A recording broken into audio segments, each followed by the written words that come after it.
Comment on devient de trouver quoi va qu'on gagne? Hein?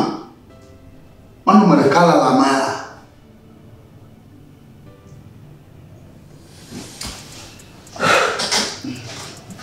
Yo, on a mal à la. Voilà.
Voilà là on dort.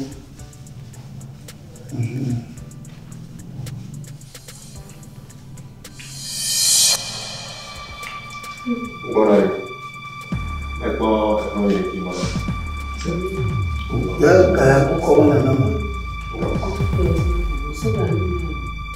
Kutukuvenya sola tananyima. So kutukuvenya tananya ke quand? Oh, Django. Tu vas te lever. T'as il allait. Ah, donc voilà, voilà. Mbele. Mbele. Va. Va même. Ah ouais, t'as me foudre tu vifé au vidingue gaga. Va tu le bois la gaga kaka bois.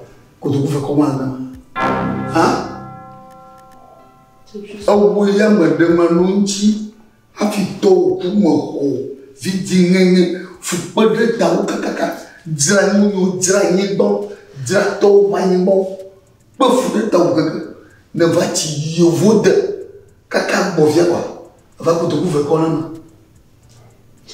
Ah? Champion. Aïe, il était dans quoi il va champion. Moi, je suis venu à Chaque, à ce championnat Monaco. Il était dans quoi? Que tu couvres comme là. Ataga. Ah? Dele gars qui m'ont moi puis maman. Quel homme hein? Yo. Oh.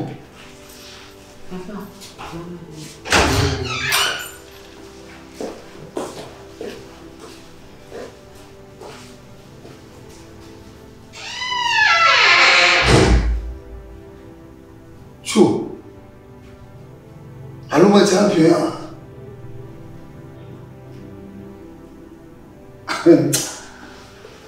Et devia d'acheter club mitomé. Ah oui, club mitomé enfant.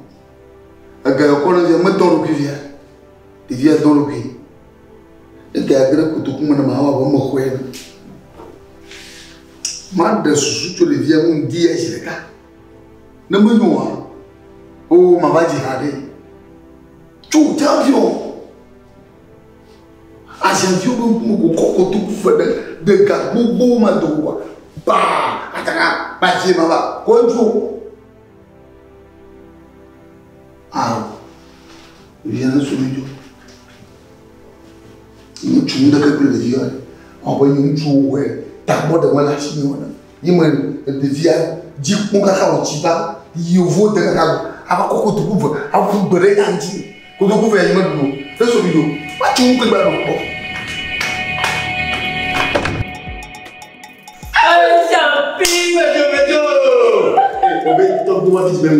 Tu me connais. Gawato, je le dis, yola. Yo, mais quand je suis d'ailleurs. La voiture dit. Gati, Dio, il était au manière. Il était au manière. Bezo, au vient d'abord. Ah, le compteur de sous. Il est galon là-bas. Oh, mon toque est tout moula, t'as même tout mon gars, j'ai pas ton vieux. T'as le mon copie, mon devant. Et tu te donnes dans le moto, et t'as voir quoi, après me loigner. Oh là! Il ne parlait pas que tu es jambé. Il ne l'a pas bon là. Il est bon là. Au point de nous, Mon papa, on l'a fait. Aïe, papa. On va tout mal dans tout l'eau. Mais le fier, on va dropper. Les tombes on va pas bobiner. Ou il met mes tours. C'est le cas, il tombe à faire. Et bah. Oui, ça. Ah, mon couloir, le pou. Et ça, il va. Et si, mais pas si bien. Donc, vous voyez, quand vous allez pour y aller, vous allez vous dire, il y a moi, quand je suis là, je peux te garder. Ma doigt, c'est bon. Oh, ce politique. Là, c'est court. Marche donc, c'est après la gueule, dis la gueule, le bidon, la maçon, un coup ne toi pas, un don ne toi pas. Ah, vous êtes fait un amour d'amour, tout le monde, un vieux chapi, alors.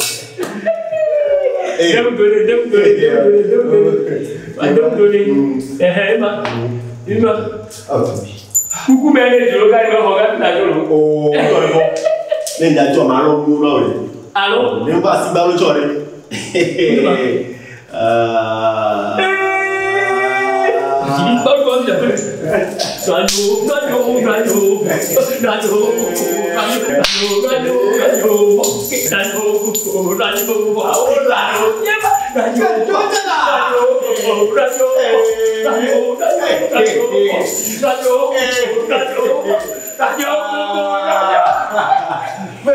Oui. Oh, donne. Moni. Oh, donne. Ne me joue pas. Oh, mais. Depuis le point, il y a des billets. Et là, que toi. Hey, on fait quoi? Nous, quand tu guardes, tu fais de la flamme. Ma croix à deux mois. Ma croix à nous. Si à deux mois,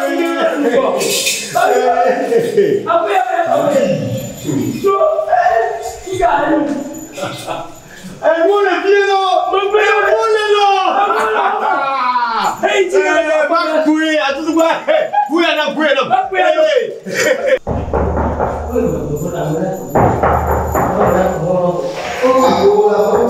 Oh, Pierre! So, whatever. Oh. Mais je te vois bien. Mais je vais la demander. Ma congola. Oh, vous jouez à vous, hein? Ah non, tout ça. La chio, Pierre. Non. Tu vois, on doit avoir voiture le ma voiture. Il y a les deux dans le monde et dans le temps, on va faire un temps pour ça. Amérique va faire un temps. Oui, tu m'as dit, non,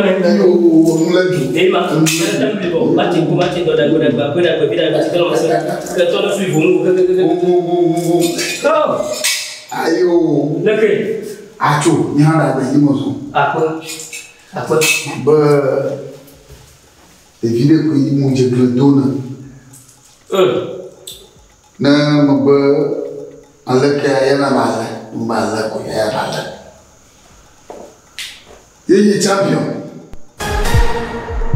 Il est bien champion. Champion. Il veut gagner. Il faut gagner. Il gagne pied. Il n'a pas de moi. Il gagne fier si on il gagne encore mais il me connaît le na terre aujourd'hui. Na trop tabonné. Waku. Alwa charaba. Waku. Mabari. Ma champion vigoa. Tu viens, ah, bon, il joue là. Befungo, on va le mettre. Tu m'as blagué avec vous. Vous ne pouvez plus dire. On campe un jour de me blaguer. T'as eu bon, tu vous deux gars par gars. Comment il faut quoi d'acheter? Moi, oui. Quoi de vous? Je te dis, vous vivez la moto, vous êtes la moto. Quelqu'un mouille. Non, non, il est. T'as vu avec le. Non, il est. Il a pris. Ah, où il est? Comment il y a mal à faire pour c'est là que je mitro mobile football ta adida bang nama untuk yang ngomongnya orang kapan ta maju na wa munang lagi mana apa ngomong ada no ibu kan wachimoji wachimoji dah baik donc doit ouvrir tromper d'ora ouvrir foyer là befou mon chien ouvrir ma tombe pour coller va befou mon chien ọkọ bọ ma tọn gbe ma jẹ kama wa wa na kutuku fẹ kama kọsílẹ rẹ kábíyé bọ ẹ ká kó yí bọ yí bọ kutuku fẹ pẹ yìí wò ná ẹ yọ. champion yìí tó mọ kọsílẹ kàwé jì. bọ̀nà bàkẹ́rẹ́ àtọ̀. ó àtàkìyà àkùmọ̀kọ́ àmọ̀ kúkọ́ lọ bẹ̀rẹ̀ o mo ní ọkọ̀ tó àkùmọ̀ àgbẹ̀ tẹ̀lé wọ́n mọ̀ kúkọ́ àkókò àgbẹ̀ àgbẹ̀ wá dé àgbẹ̀ tó yẹ bẹ nyina kó. olú la nyina ha kù. pé kì í jí sí i.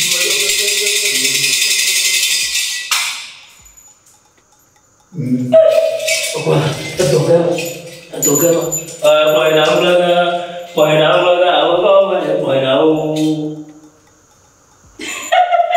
owó tọ̀wọ̀ ẹ̀ tọ̀bí ló pé. àìjọ. owó tọ̀bí ló pé. pọ̀yìnà ńlọ́gà àwọn ọmọ ẹ̀ pọ̀yìnà ó. pọ̀yìnà ó lẹ́yìn pọ̀yìnà ó lẹ́yìn àwọn ọmọ ẹ̀.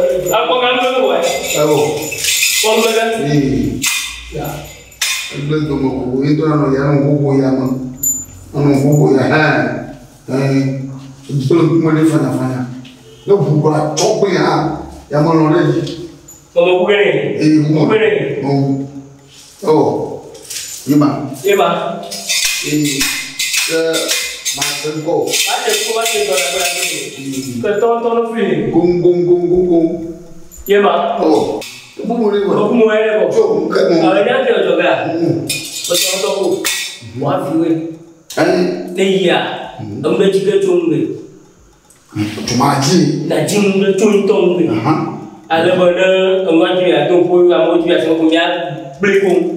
Ẹ bumu lé kó. Ne yi a. Jí ẹ mọ̀ dà. Yí mọ̀ dà. Gbọ́n. Yàrá ìwé jà dàbí. Yí mọ̀ dà. Yí mọ̀ ha tó mọ̀ fún. Yé máa ń wọ́n fún o wọ́n ní yẹn bọ́ fún jímọ̀ mi. Yíbo dà ibo wọn tí mo fún ibo bá tó mọ̀ fún ibo àwọn mọ̀ fún ibo mi tó mọ̀ fún. ọ̀bọ̀ n máa ń yẹ olùfọ̀ lọ ẹ̀yà ṣàìdẹ́m lẹ́gbẹ̀ẹ́ ṣàìdẹ́m lẹ́gbẹ̀ẹ́ àbí àkùtọ̀ àdìrẹ́ àkùbàjá àkùwọ̀ ni mi ò tọ́ lé wọ̀. Màjà pàjì. Mi ò tọ́ lé wọ̀. Ẹ mọ̀ kéré wà ẹ́ kẹta bọ̀ ẹ̀ náà. Àbọ̀ ẹ máa fi wé. Ẹ máa wọ́n ẹ̀jẹ̀ náà wọ̀ ẹ́. Ẹ máa wọlé mú gbogbo ẹ̀. ẹ ti yẹn náà kọ́ ló ń tóbi. Mọ́tò rẹ̀ wọ́n tó ju gbogbo rẹ̀. Wọ́n lè fi ọ̀rọ̀ de pọ̀ ní o. Ìjẹ́ tó mi yé. Wọ́n lè fọ́ gbọ́dọ̀. Yíba. Àbújá ní pèsè lọ sáà. Yíba òwe máa. Àbújá ní pèsè lọ sáà. Nande ama nyam-nyam. Musuh bodai.